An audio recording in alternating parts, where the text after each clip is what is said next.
First thing we're going to do is remove this splash guard.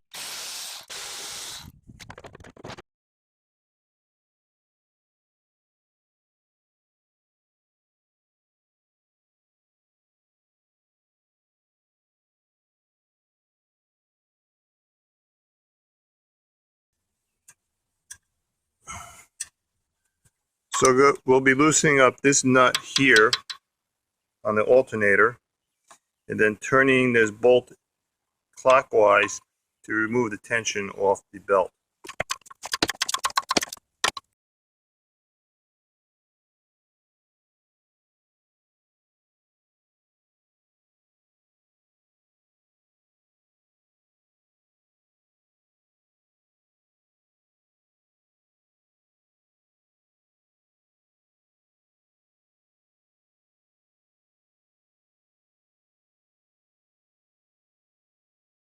Now we're going to take off the power steering belt by loosening up this bolt, this adjustment bolt over here.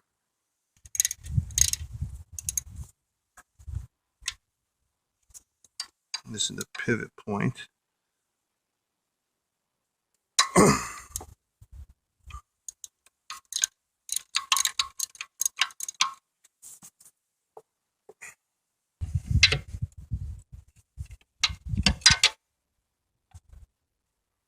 So I'm going to remove the alternator belt here and the power steering belt here.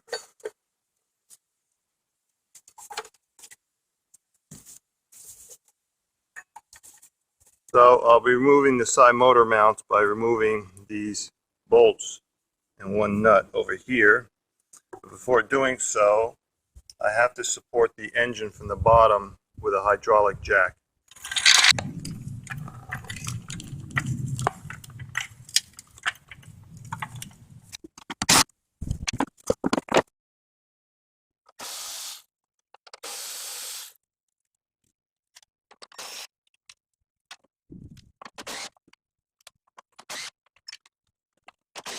So I'm going to remove the power steering pump and shift it away so that this hose will not be getting in the way of removing the side motor mount nuts over here.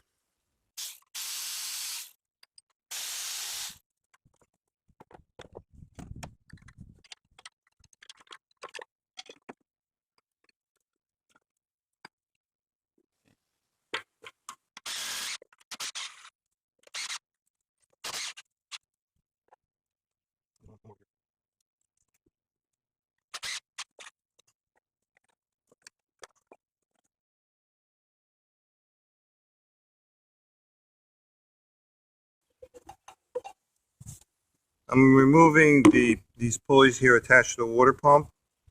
In order to get a tool to take these nuts off, I'm going to go underneath the car and using the hydraulic jack, tilt the engine upward. You can see the engine rising top.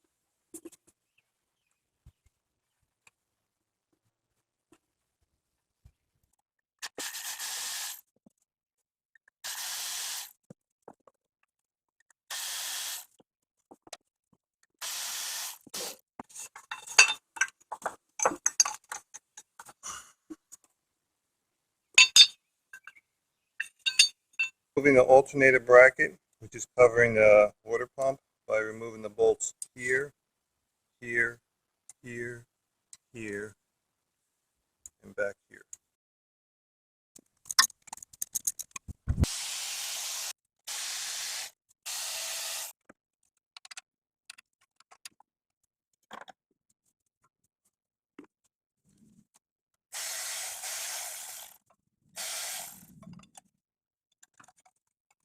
Now we'll be removing the upper timing belt cover.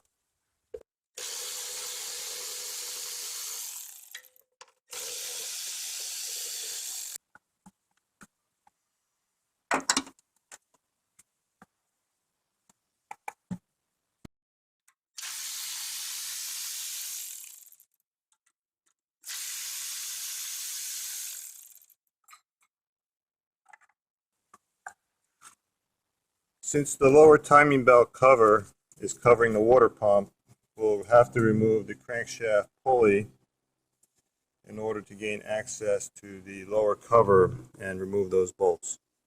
I'll have to drop the engine a little, which is supported by the hydraulic jack, which we had to previously lift up in order to remove the water pump pulleys.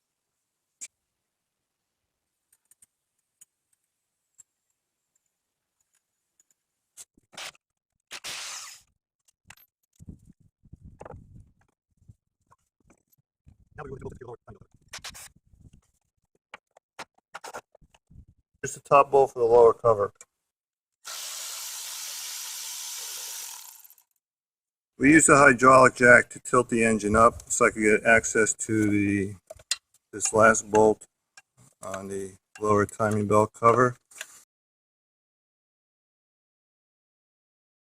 So now I'll remove the timing belt, but first set the engine to top dead center. So I'll reinstall the crankshaft pulley bolt and then manually by hand rotate the engine until I get it to top dead center.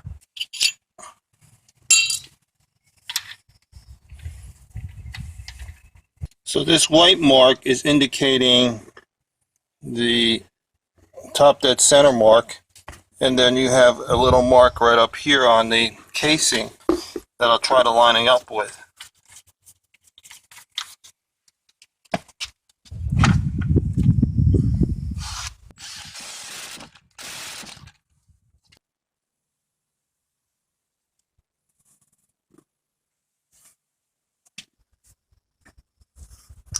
So that white notch on the pulley, the crankshaft pulley, matches up with that 30-degree angle notch, and that matches up with the dot on the camshaft pulley.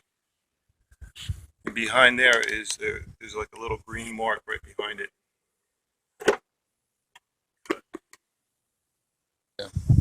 To make life easier, I'm going to draw a alignment mark on the old pulley belt or camshaft timing belt on the camshaft side, and then on the crankshaft side I'll draw a little mark right here.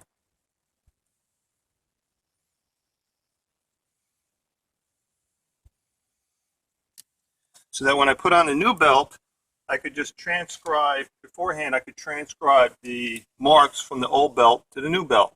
Now I'll remove the nut, the bolt for the tensioner pulley, and that'll relieve the tension that's on the belt. Once the tension's been relieved,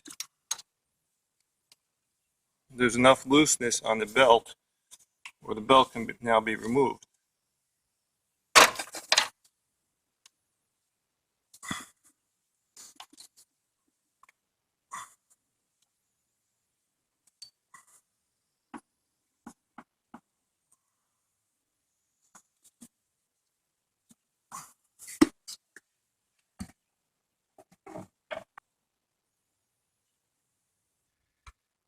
Now this idler pulley, which sits in front of the water pump bolt, has to be removed in order to remove the water pump.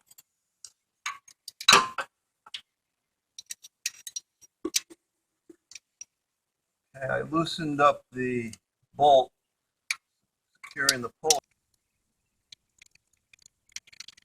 Now I can start removing the water pump. So what I'll do is I'll put a pan underneath to capture all the coolant. So on the existing water pump, we have 3 bolts that need to be removed.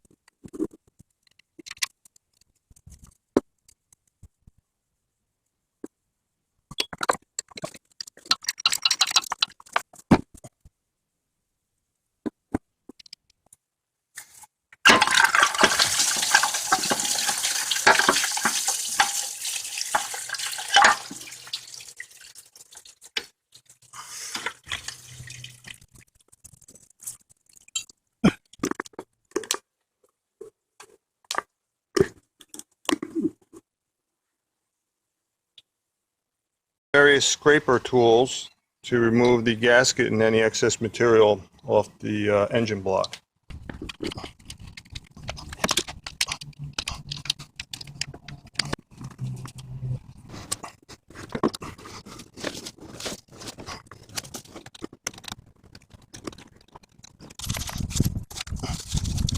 Looks like there's leftover gasket material right down here.